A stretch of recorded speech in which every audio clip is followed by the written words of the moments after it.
But hello, my name is Hadley, and I'm here to talk about making the best first impression with your game. So yeah. Alright, so first I'm going to tell you a little bit about myself. I'm a YouTuber. I play lots of indie games specifically for both Android as well as PC. I cover a lot of game jams in a compilation style format, so basically any game jam that's ever happened online I've more or less covered, and I've covered every single game entered for about a minute. So I cover 5,000 games a year on my YouTube channel, so I've had a lot of first impressions from people's games. I'm also a writer for Alpha Beta Gamer and Game Jolt's Fireside, and I co-host indiegamejams.com, the picture at the end, which is an online calendar of all of the game jams that go on online, as well as physical game jams and gaming events.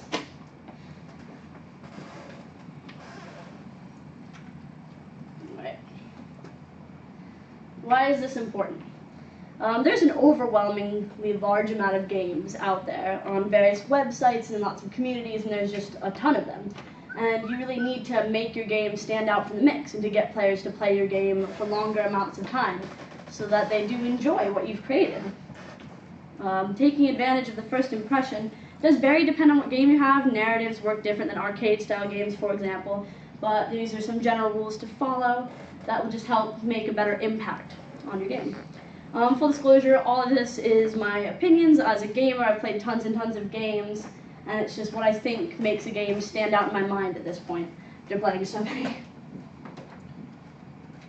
So before we get into the first minute of your game, it's very important that you set up your game to succeed. So your game page is something that's very, very important, and a lot of developers don't spend the time that it requires to set up your page properly to get it to stand out on websites like Game Jolt and Itch.io, where there is just a large amount of games always being uploaded. There are a couple of things that you can just easily do to take the time to make your game stand out, like adding screenshots and videos and thumbnails and backgrounds and just general information on your game, and a way for gamers to find you as well in case they want to get more information on you and what you do. So here are some examples of game pages. This is a game that was uploaded to Game Jolt, and they didn't put any screenshots or anything on there. There's like a very small description. No one's viewed it because it's not something that you'd look at. You just look at that page and you'd pass it by. There's nothing to really tell you what the game's about, even though it is a game that you can easily play online. It's not like a download, but people still aren't going to play it because it's so easy to just take over to the next game. This was another game that was uploaded, and it's got way more follows and rates. It's got some pictures, it's a download, it looks kind of nice, it has a thumbnail picture up, it's got a full description telling them how they can play the game, and it's just more put together. And this is a game that went full out. They've got a huge banner with the game name on it. They've got tons of screenshots and videos that you could actually go over, and there's even more videos linked to it and reviews. They even took the time to add the game's soundtrack and a description telling you to use it with controller. They linked their account with Twitter and with their website so that people could easily go and find more about them and what they can do, which is something that a lot of developers don't end up doing, but most websites allow you to link in your Twitter so that people can easily find you or just your game's website. And it only takes a couple of minutes to do. This is a game from Itch.io, and again, it's just a picture and a short little description and a download. There's not much to go on. And this was a game jam game, and even though there was like game jam constraints, the developer took the time to add like a little bit of a description telling you it's from the jam and linking to what they're telling you about the old files that are there, as well as some pictures and a nice background and just the idea behind their game. And it looks way better. And this was a very complete game that was uploaded to Itch.io. They've changed the background, they've added a load of pictures, there's links to the Twitters of the different developers, tons of information, and even the soundtrack, which you can just go and listen to. Once you have your page completed and looking quite well, you need to go on to getting people to pay attention to your game's face, or like the starting screen of your game. You want to quickly grab a player's attention so that they continue playing their game and they don't just put it down. Personally, I prefer a start menu with at least a start button, like a start menu, but sometimes games that are story-based do better with a bit of a cutscene before they start their game, but you should definitely have a start menu on your screen at some point, just because sometimes people want to look at the theme of the game, or their music might be too loud and they might want to stop the game and minimize it and change the music around. So if you throw a player right into the game, they can feel like they missed something and they weren't quite ready for it. Interactive start screens are also really awesome if they're done right. You can do very simple things where if you have like a shooter game, I've played a shooter game where to start the game you move your ship across and you like fire up the little start button. And it's just a simple little thing that looks really cool. It's like a cool added bit just to your game. This is a game called Dik. It's a local multiplayer or local co-op game. I'm going to show you their start screen. Yeah. So basically, one player can move that rock up, and the other player can control this little deer and can jump up. And if they work together, you can get up to the title that animates. And it's just a small little thing, but it's really awesome looking, and it's really quite a cool, quirky thing just this game. And then to start it, both players have to hit their start button at the same time and charge their rock into the wording. And it was just really cool and made the game stand out in my mind. And it was such a cool thing to discover. This is a very simple game called Interdimensional Nuisance. It was made in 48 hours for the Castle Game Jam. So it was a game that didn't take a whole lot of time to make, and it's got almost a tutorial-esque start screen. So it tells you right on the start screen how to play the game. And you can kind of drag the ball back and bounce it around.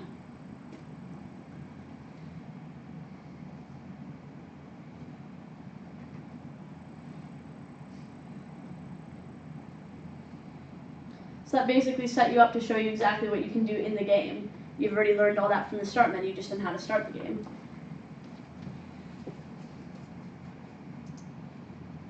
This game isn't interactive. It doesn't have an interactive start menu. This was another game made for the Castle Game Jam. And the title screen, it just animates, just ever so slightly. And this game was shown on display with a load of other games at an event. So because it's sort of animated and it looked really nice and clean, it made some nice sounds, it drew a lot of people in to check out the game and to play it, as opposed to just a blank screen. And it was a really nice addition to it, and ended up winning. It had the most votes out of all of them by a long shot, and ended up winning the whole Castle Game Jam.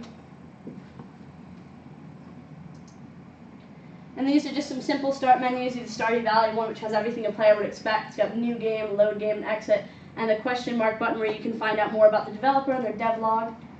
And you've got Valhalla, which has, again, new game, load, settings, quit, and it has the name of the developers and the published company, so you could go look that up if you wanted more information on them.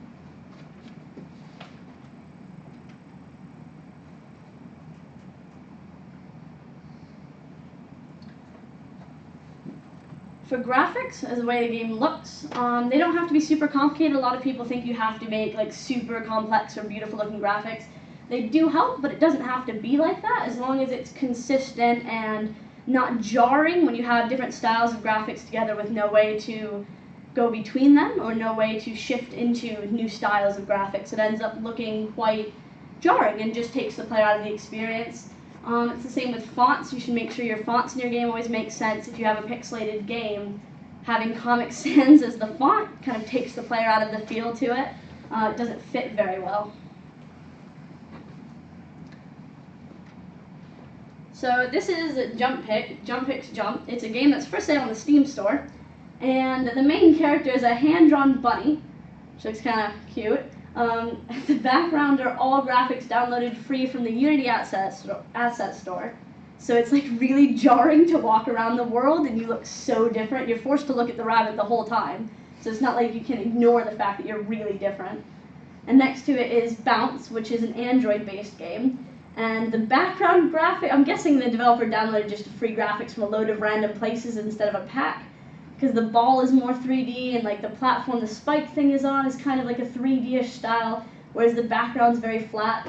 And when you have graphics like platformers like that, where background bits are flat and then some aren't flat, sometimes it can confuse the player. They're not sure what blocks are they're able to move or what places are part of the background and what's not, so it can become quite confusing for the player to play.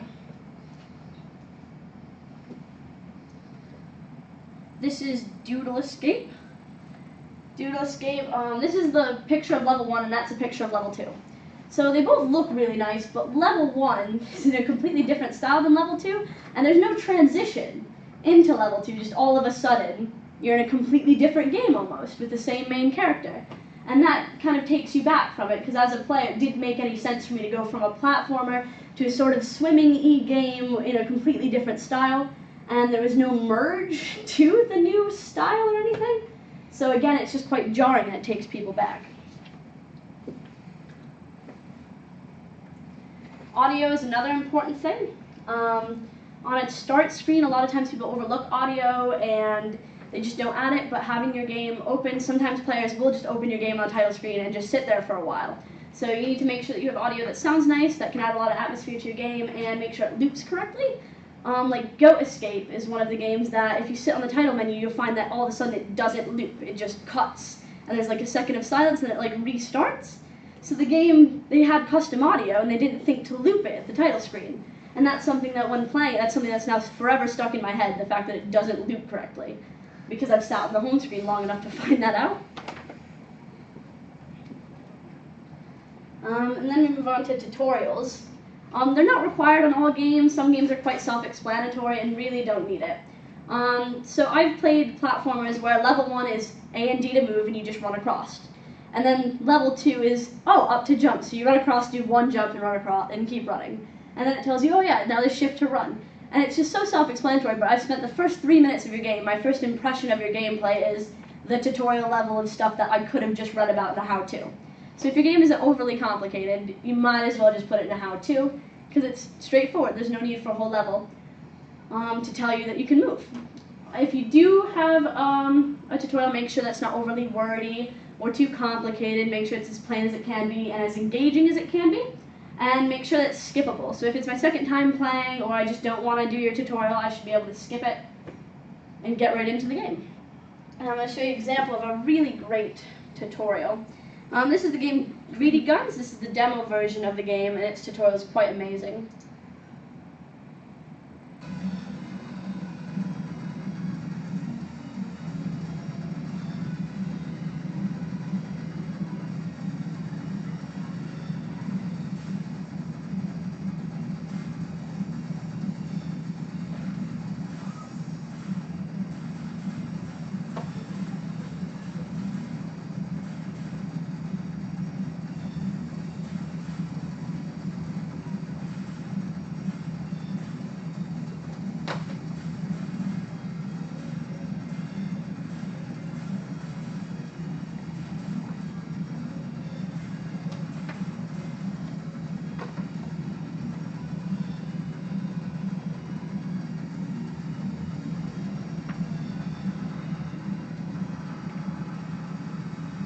So the game just sort of pops up these little boxes that show you what keys you need to press, and then you get to try out that feature.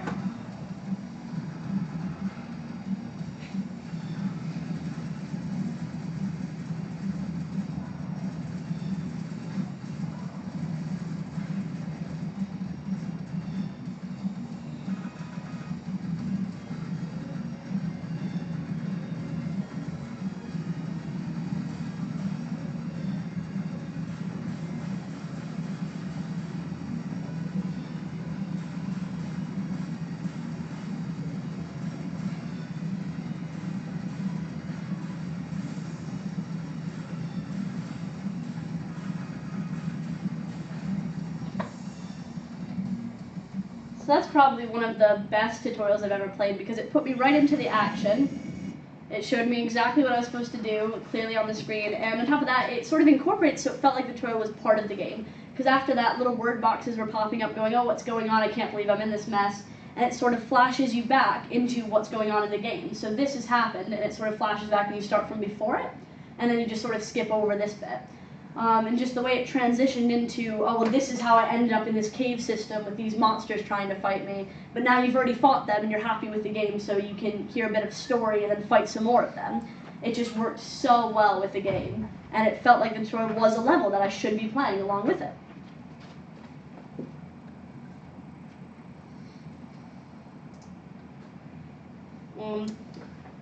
So then on to controls and level design. Make sure your game isn't overly challenging at the start. A lot of times developers are masters of their game. They've played it over and over again. They've spent a lot of time perfecting the level, and it's nothing new to them. So platformers like rage platformers, they tend to have like really impossible first levels. If a player can't beat the first level of your game, they're not going to continue playing it. They're going to get really sick of it and just move on. Lately, I've seen a couple of games that sort of address that, specifically rage platformers. What they'll do is instead of having a linear levels, like level 1 through 10, you go to level 1, then 2, then 3. They sort of have a branching way of doing levels. So binaries is a good example to that, and a blaster, it's like Blaster is the name of the game. They have sort of a graph, and if you defeat one level, it unlocks 2 levels, and then you can pick which like branch you kind of want to go on, and then each one of those will unlock 2 levels. So if you're making an overly challenging game, and it's meant to be super challenging, doing something like that allows the player to decide to, if they're not good enough really to beat that level, they can go and try a different level for a little bit instead of just Xing out your game completely. So it's a good way to overcome having it challenging, but not too challenging for any player. On top of that, just controls. Not everyone has the same type of keyboard. Not everyone uses controllers. So as far as keyboards, like mapping keys is obviously the best way to go, but just simply if you have WASD as your control and mouse, you can easily code it to have arrow keys as well for people who don't use WASD. For the longest time, I used my laptop for all of my gaming, and I had a trackpad that I used for all of my gaming because I was moving a lot between America and England, so it did make sense to have a desktop PC, and I did a lot of gaming. So a lot of times WASD and mouse just didn't feel right to me. I preferred mouse and arrow keys as I had a trackpad. A lot of games didn't have arrow keys, and I didn't want to play because it was too difficult for me. And if you use Z and X as your 2 keys, like if Z was shoot and X was jump, you should also be able to have it at C and V, because people who don't have QWERTY keyboards can then use your game just as easily. And it's a very easy thing to do. If you have a controller-only game, obviously people who don't have a controller won't be able to play it. And a lot of people don't have controllers, so they instantly cannot even experience the thing that you've created. A lot of times, developers know their map and know their level design. And especially when it comes to like open world games or games that don't have a clear forward path and aren't arcade games, developers will know what direction they want the player to go to, but might not make it overly obvious. And if you have lots of branching ways that the player can decide to go, you'll never experience the game like the player could. There's like millions of possibilities. So you need to make sure that you have that in mind and you don't have other areas out there like that they can get to that they shouldn't quite get to yet, or just have a clear direction on where they should be going if you need them to go in a certain direction. If your game's multiplayer, either local multiplayer or online multiplayer, you should always have a bot if you can, so that people who don't have friends or don't have access to friends can play your game. Not everyone games with people always around. I didn't for a long time. I couldn't play a load of local multiplayer games, and it sucked because some of them looked really cool. So it's always good to just have a boss, even if it's a crappy one. People still want to check out your game like that and then maybe decide to play it with friends. Going back to like mapping your game, which is really important, this is a game called Dagion, and I'm going to play a video of it.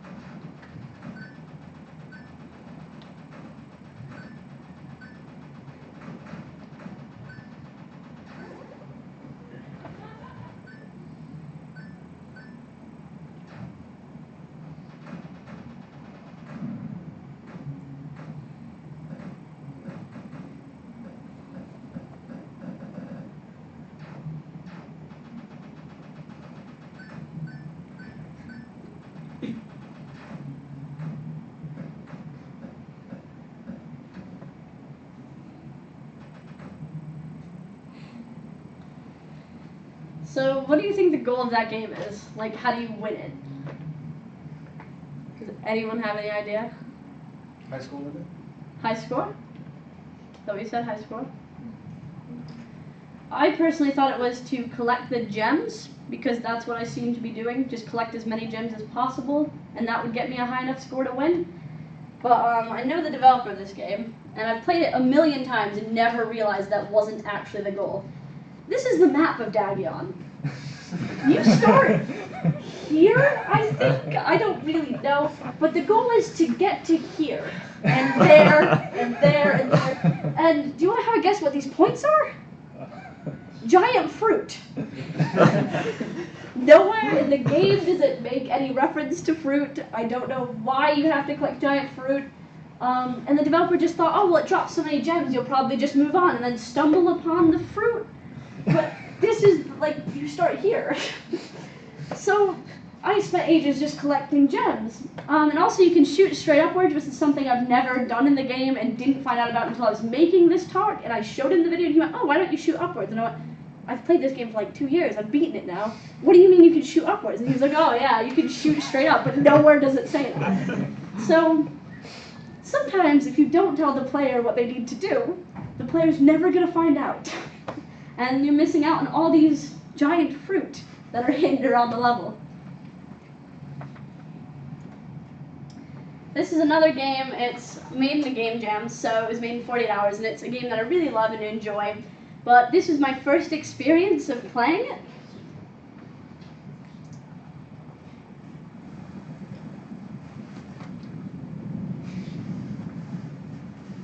Now originally I jumped and missed the jump a few times and had seen this ladder down here. And on the game page it said I could use the grass to climb down.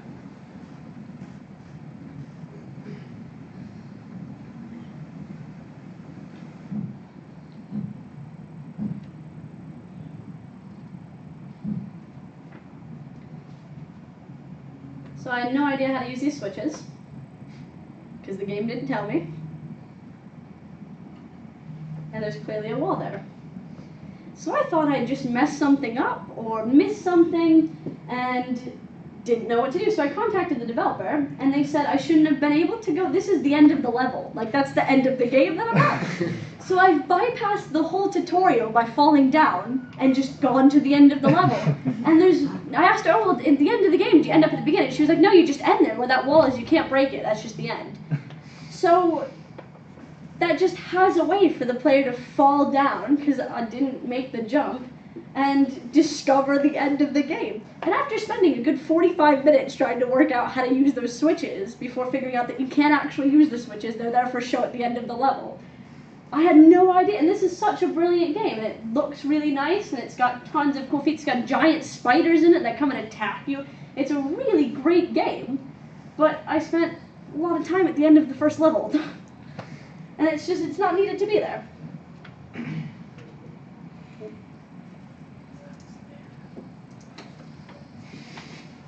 But yeah, make something, beyond everything else, make something you'd like to play. If you make a game that you'd honestly enjoy to play, other people are going to enjoy it. If you make another Flappy Bird clone, there's tons out there. So try to make something that you'd like to play that's interesting, exciting, and has a new aspect to it. If you want to make a Flappy Bird clone, throw a bit of yourself into it, because if a player can relate to you and can relate to something you'd like, they're going to like it as well. So that's the main thing that you need to do to make your game really interesting. Yeah, I feel like I went through that really fast. What? So that's it. Thank you for having me. Do you have any questions?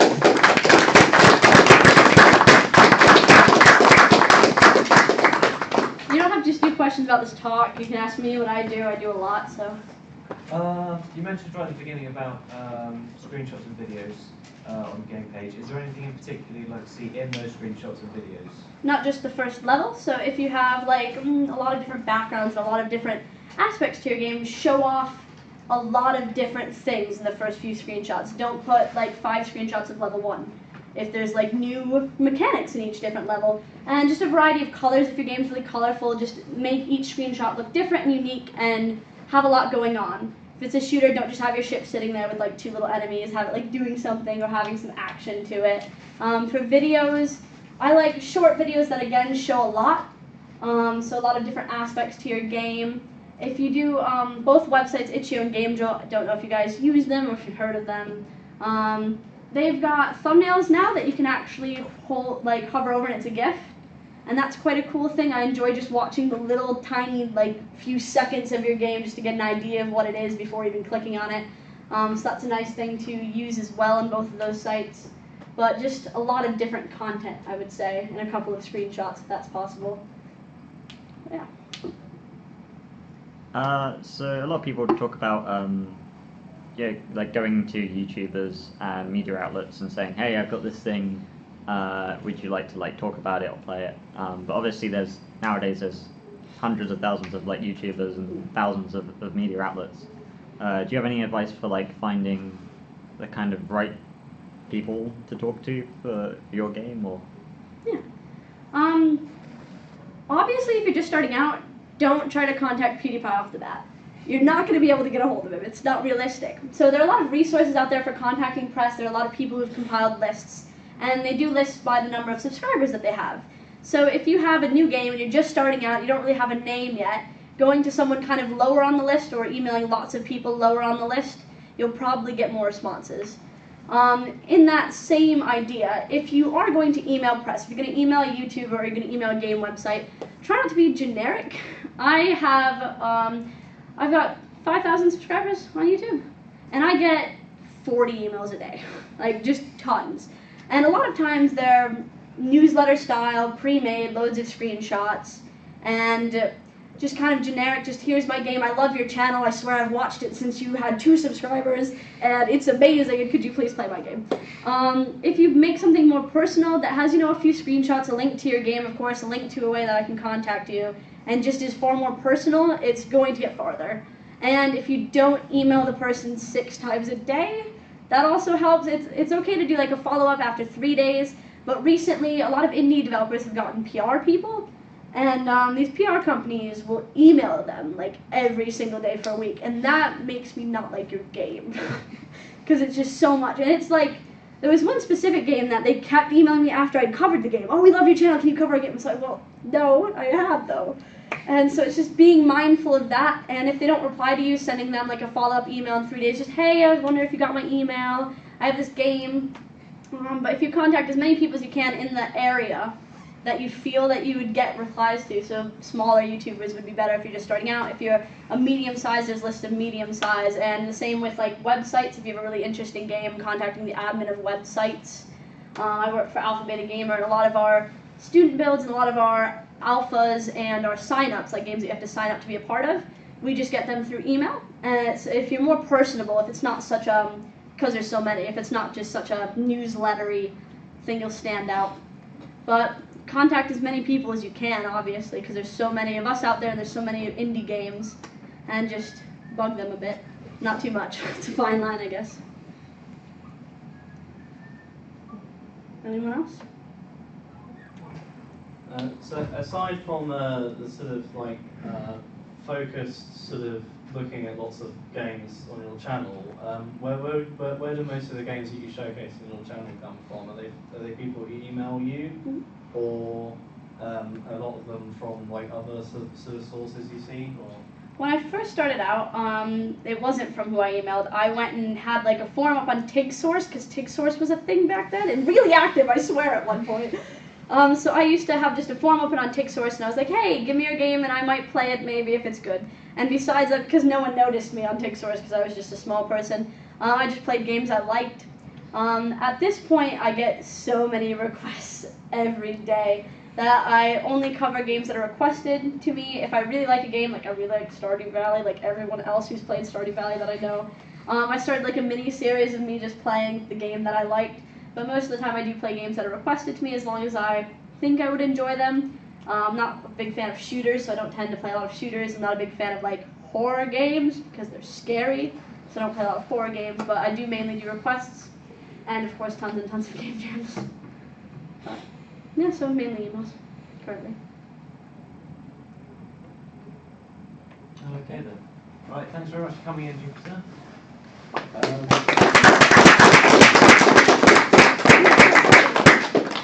We're heading off to the pub now, as usual, Phantom Coach. You're welcome to come.